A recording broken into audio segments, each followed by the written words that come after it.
So without further ado, let's bring on Nancy Goodman. Thank you, Nancy. I'm going to talk loud. How about that? Yay. Okay, until we get it all set up. Mike, you can have the mic. Mike, I really check it. So I had these made. I love these. The idea, I've got my sword, I've got my shield, but the idea is anything we see or do, this is symbolic and this is symbolic. We don't need anything. What we need is what's going on between our ears. So what I'm going to be talking about today is the mythic element. Use the mic. I'm going to use the mic. Please. You bet. I'm calling it Mythic Living. Part of it is this journey of the heroic archetype. Carl Jung is a psychologist, for those of you who don't know who that is. He's the guy who discovered things like the collective unconscious, okay? The depth, the archetypes, the stories that we see and experience in religion, in film, in video games, in comic books. All of that is symbolic and reflective of what we are experiencing in our own personal lives. I am a counselor by trade. I'm currently a school counselor, but this little thing, I take this hero's journey around, heroic journey, pretty much everywhere I go, because it's occurring sort of as we speak. And what I hope the outcome of today is that you walk away saying, hey, I wonder where I am on this journey. It's not something I'm watching somebody else do. It's not something I'm watching on a screen, or I'm watching in a video game, or reading in a comic book, or reading in liturgy, okay? Whatever church or place I might go to for that. This is something that's happening to me right now, and I'm somewhere in this cycle. So I want to go ahead and start. I have some props to talk about how this works.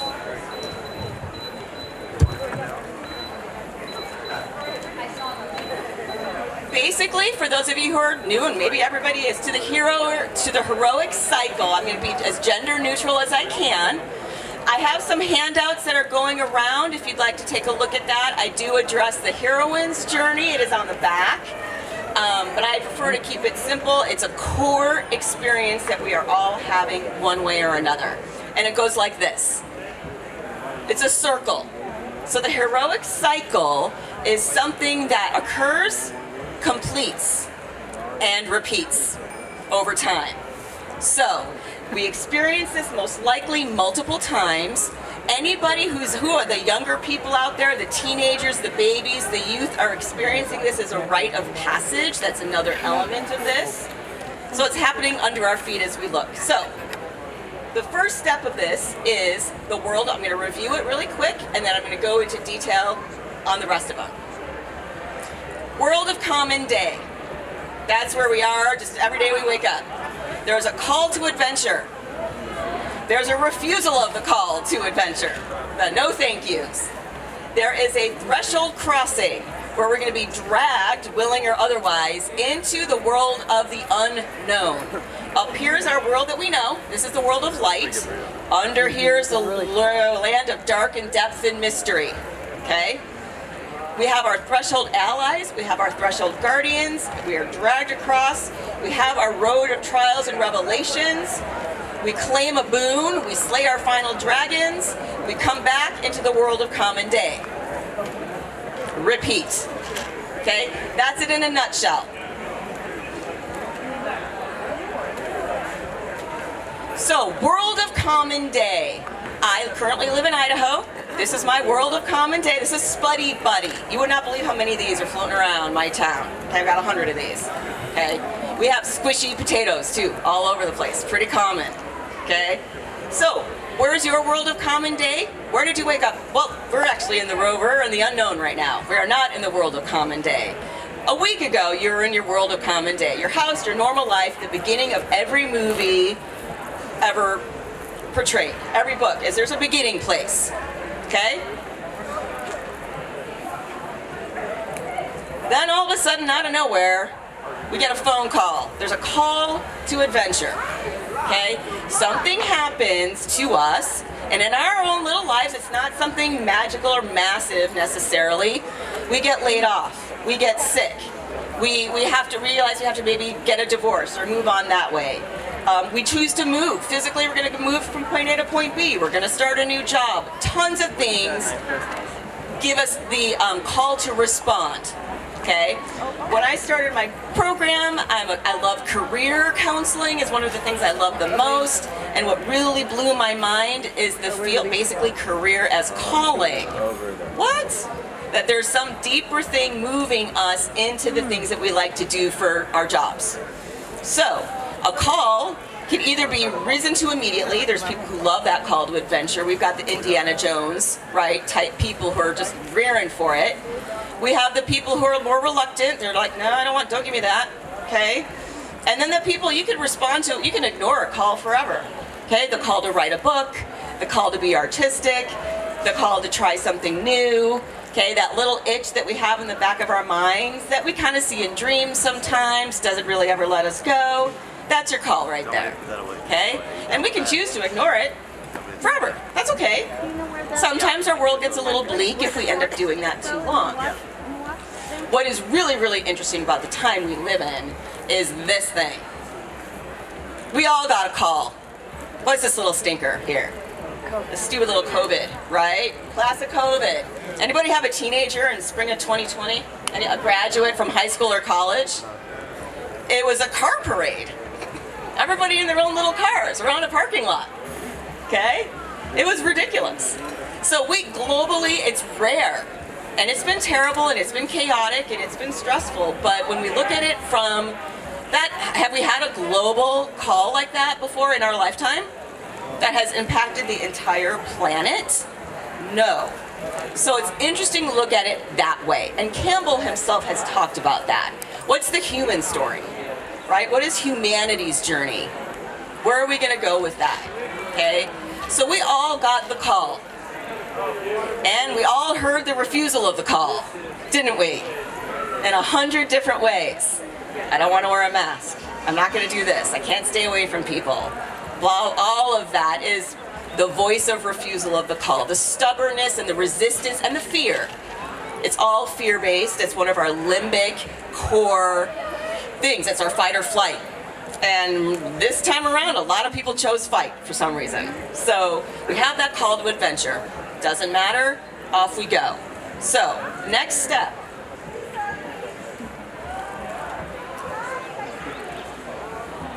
The arrival of supernatural aids, the arrival of allies, and our threshold guardians. We're not dragged across blind, okay? Diagon Alley, if you ever watched Harry Potter, right? That's a threshold location. Mos Eisley Cantina in the Star Wars, right? It's a threshold location. The Peach Pit. How many of you are new here? One of your first fairs. Okay? How many of you are holding on to this thing for dear life? Right? Where am I? Where's this map? Where's this stage? This is your threshold guardian right here in this world to the unknown.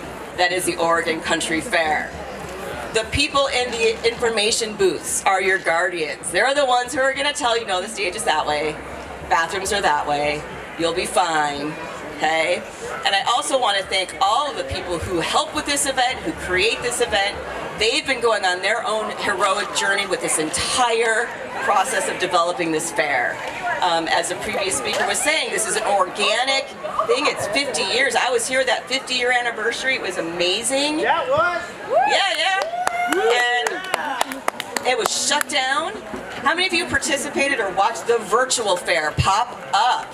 How fast? That is magic right there. The digital verse and everybody rising to that occasion, getting themselves in the front of it. We think about that in our society. The healthcare workers, right? The educators during that whole process of COVID, all rushing to the front to say, yes, I'm going to do this, okay? Those are our allies. Those are our guardians. This is my little shrunken head, okay?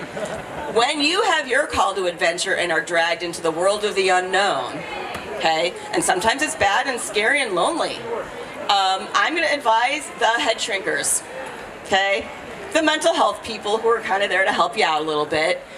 that is also considered one of your aids at that threshold location. I used to work at a university in academic advising, and we were the ones greeting in all these big-eyed freshmen not knowing what they're doing, right? And their parents standing behind them saying, what are we gonna do? That's a threshold position, is to welcome and provide information to the people who are new to the scene, okay? So we all have that, and sometimes a priest or someone to talk to is gonna be a great person for that.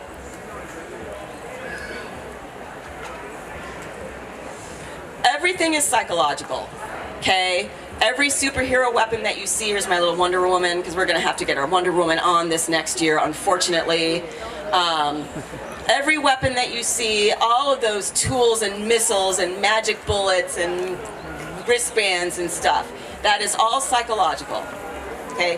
What we have and what we realize from the venturing into the world of the unknown, into that adventure, is that there's been a lot of stuff in us that's dormant, that we haven't had to use.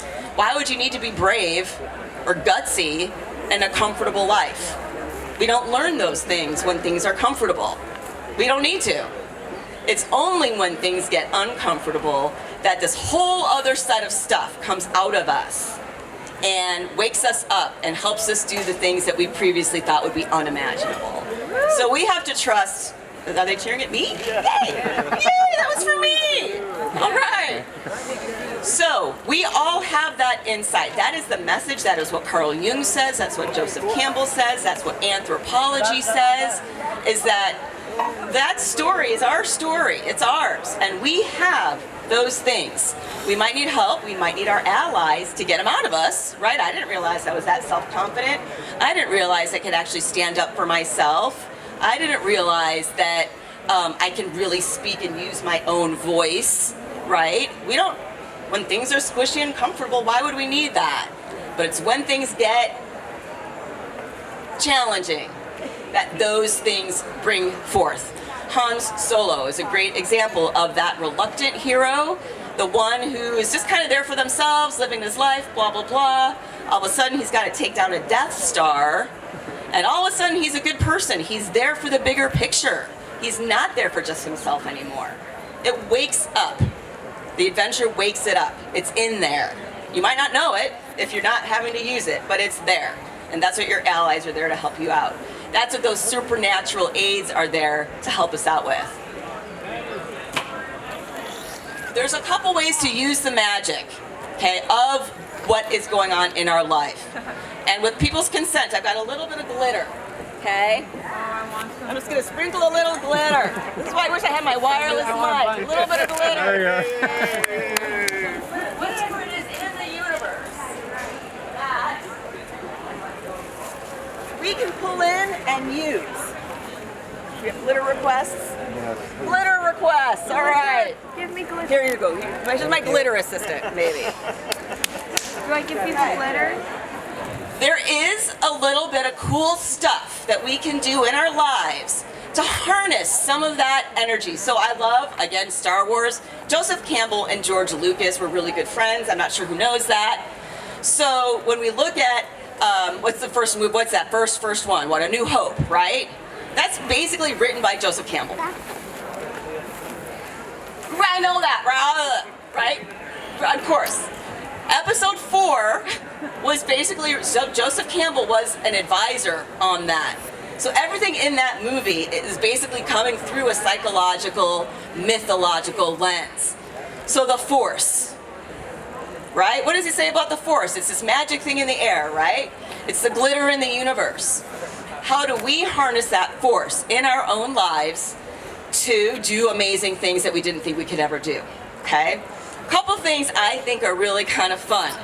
This comes out of the Career as Calling literature. This comes out of Carl Jung himself has stated things. There's a couple things. One of the things, and you've all felt this at some point, is the idea of synchronicity or serendipity. Does anybody know this, what I'm talking about? Yes. What is that? It's when something occurs that just feels like it should be there. Right? Yeah. Yeah. When the student is ready, the lesson appears. Okay? That's a really compelling thought too.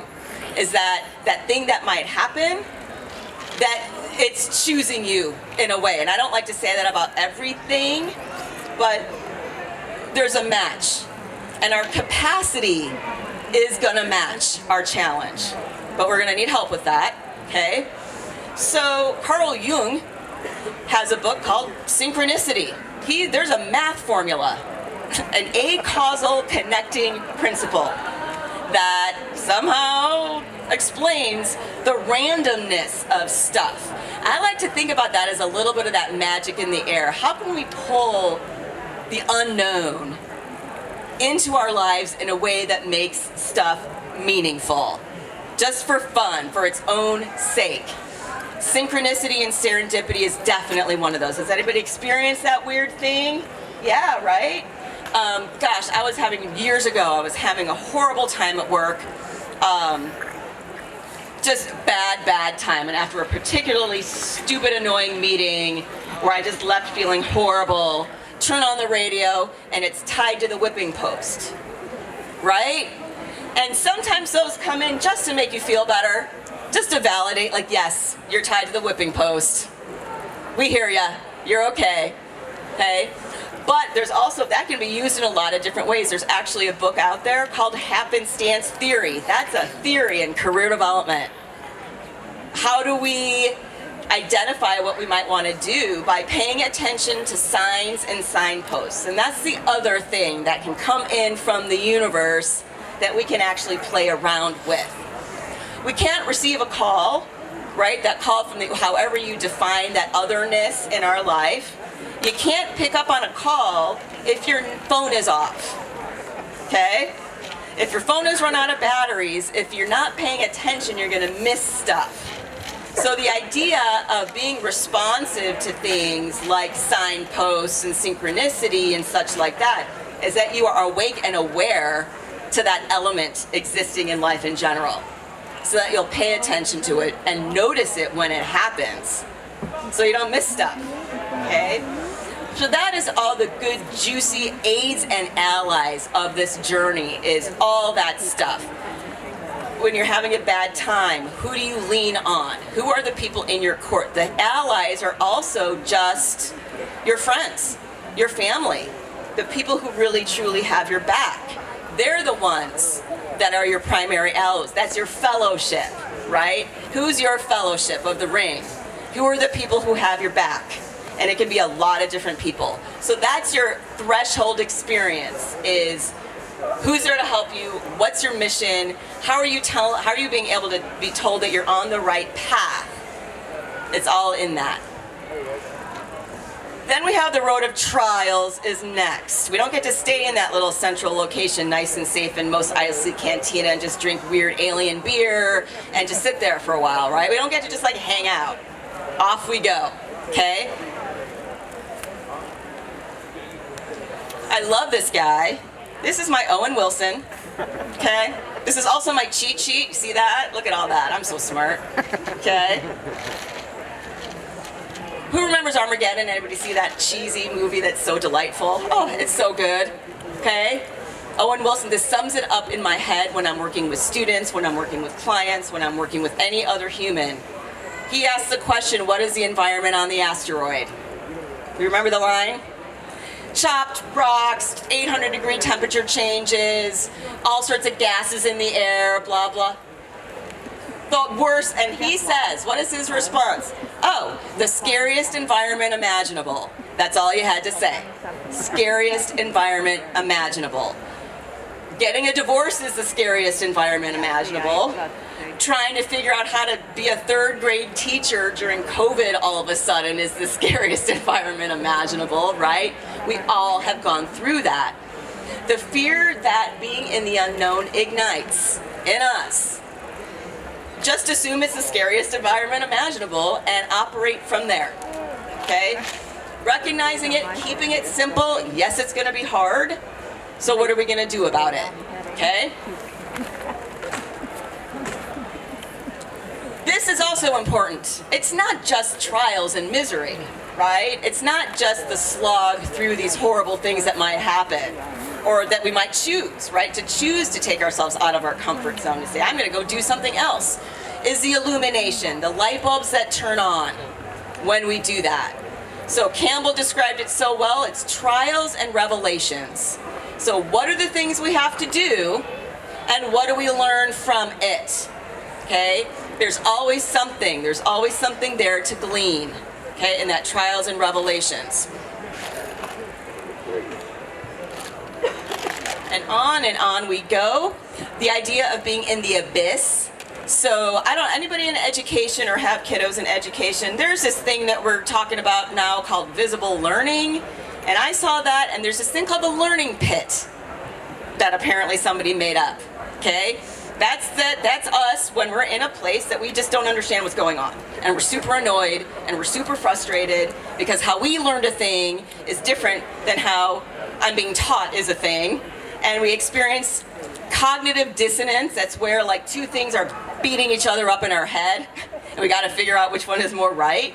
So that's the abyss experience, is the struggle of our own selves, okay? Do we have faith, that we're the faith versus fear? Okay, faith means I trust that I'm doing this thing for a reason. I trust that I'm gonna be okay. I trust that I have the resilience to handle whatever it is that I have to experience, even though it seems super dire, super dark, super foreign and uncomfortable. That faith is that I'm being guided a little bit. I'm hearing those songs on the radio spontaneously that gives me that little boost of like, I'm okay. Our own personal ego, sense of self-validation. That's the struggle right there, is our ego struggle. We're not struggling against Darth Vader, we're not struggling against the stormtroopers or the orcs or the whoever's. We're struggling with ourselves, ultimately, okay? So it's that battle of fear versus faith that comes in during those scarier parts of this journey. But it's what we learn on the way out, right? It's what have we learned? Oh my gosh, I can do that thing. Oh my gosh, I did survive that horrible meeting. I did survive it, okay? Those people up front checking vaccination cards today, they're gonna survive it. They're out there just doing a really hard job right now. Everybody here who had to put this fair together after the last 2 years of it being dormant, they're there, we're here, it's been done. So that's the experience of that road of trials and revelations. At some point, we have sort of a golden moment, okay? And when you do have a child in the house, and assume that you have 50 stuffed dragons laying around, and realize at the last minute you're packing up that you don't actually have a stuffed dragon in your house, you substitute in a remote control dinosaur. That's how we do it at my house, okay? And not all dragons are bad. There's a dragon walking around here who's very nice and friendly. But those dragons and demons are basically, again, in between our ears. It's something that is blocking our own way. And we need to get rid of that thing. We need to get out of our own way. So that final dragon slaying act, the reason why that we do that, first of all, that thing is in our way. That dragon, psychologically and symbolically and mythologically, the dragon is doing what? Protecting what? The dragon is in a cave, protecting big huge piles of gold, right? That is psychology for what is it that we need, right? That's our boon right there. And what do we got to do to get that dragon out of the way? I talk about this with students all the time. Students are terrified to talk to teachers. Did we know this? They won't talk to a teacher to save their lives, even though that teacher has the answer to a question that they need the answer to, right? But they're gonna let their fear get in the way of getting that boon and that information that they need. So, the final act. I'm trying to not knock anybody unconscious with the boom. What is that? She's throwing chocolate coins in the air. Oh my god. Oh my gosh. Okay? The boom.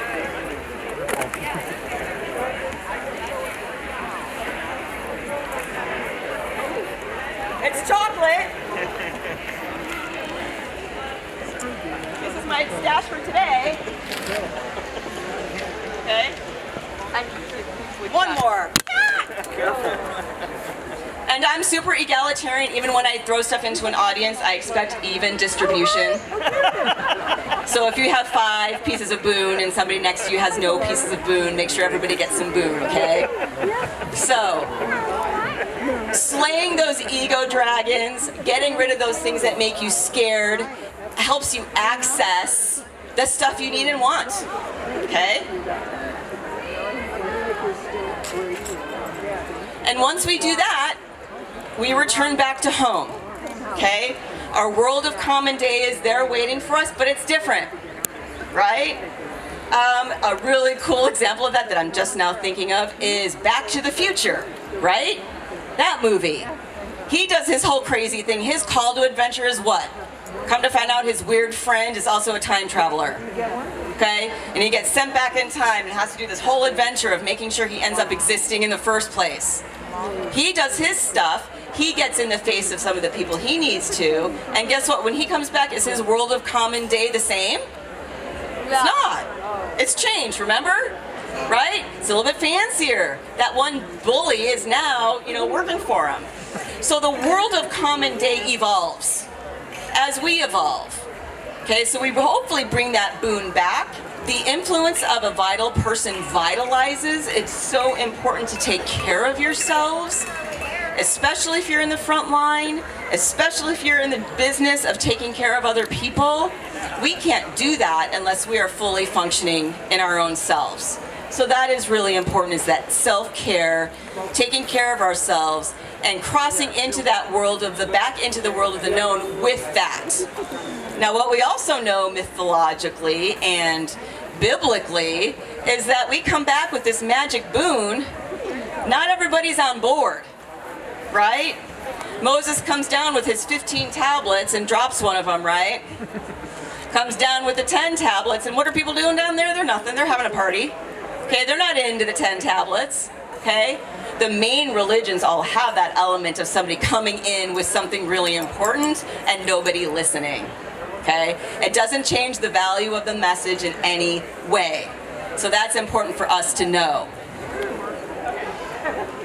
One element of the return that I do think is important is, these are some dog tags. This is actually the Veterans Crisis Line information right here. We know veterans. That's been really bumpy too, as we know. And the Wounded Warrior is a really good example of struggling against the return, right? They choose that adventure. They're dressed up, they're ready to go, they enlist. They have an experience in that world of common day, the trials and revelations, and sometimes it's just trials, but it's also you're there as a team. You've got that bigger picture of why am I here, but there's a struggle on the return, right? It's really hard to integrate. And so when you're trying to kind of come up with like how is it hard sometimes to make that return? It's not all just a big parade, right? Sometimes it's bumpy, and that's important to recognize, that there's that return refusal sometimes also. And that we need to be aware of that and be compassionate, and we have systems in place to help with that. But sometimes that return isn't always super smooth. A lot of the times, one of the versions of the return is flight. Like you're like running, right? You've got your boon, you've completed your mission, and you are like running away from something to get to the other side. So sometimes that return's not always super pleasant either, but there it is. That's it, basically in a nutshell, the fastest nutshell ever. So, I've got a couple minutes. That is the symbolic journey. Questions or comments about that? Anybody like, yes, I want people to leave with a little something to take hold of and a little bit of being able to own your own story. It's not something that we're passively watching other people do. It's something that we're watching that is actually happening under our own feet, once we recognize it or not. It's kind of fun to realize where you are on it. I kind of remember the moment where I discovered that I was experiencing it versus just teaching it to other people. I thought it was really neat. Jumped in and started doing Hero's Journey presentations, and then I got laid off. Bonk. And it was at that moment I'm like, oh, I get it. This is what's happening to me right now.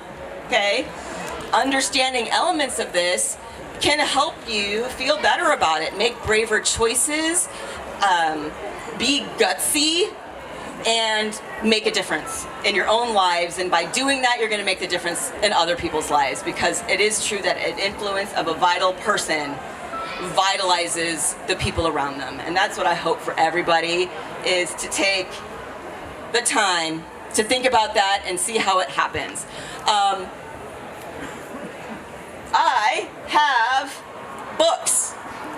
Took the opportunity, I did recently publish a book by myself. Every word in there is done by me. It's kind of scary. I used to write a column, a wellness and spirituality column in our local newspaper. I've compiled the best of those. There's hero's journey in it, there's some Jung in there, there's some career stuff, assertiveness stuff. Sometimes that head shrinker, that mental health professional, you might not get one of those right now. It's a little bit busy. So you might need to rely on some self-help, right? Go to a library, look at something. Maybe look at that book of one of many options. So go ahead and take a look at that if you'd like. And I am gonna get us going and staying on time. Yes? When, are you going to speak again? I'm here tomorrow. I will be at Front Porch, and Sunday I'll be back here. What time is Front Porch? What time at Front Porch? I don't know, 11:30, something like that. Okay. It's in the Peach Pit. I don't know. Cool. Yeah, somebody's gonna get me there. Any final questions, comments before I close it up and leave it to questions and socializing and book selling? Books. Anything. All right, thank you so much. Happy fair. Fabulous. This You're is a very threshold good day. at Here we go. Thank you. Yay.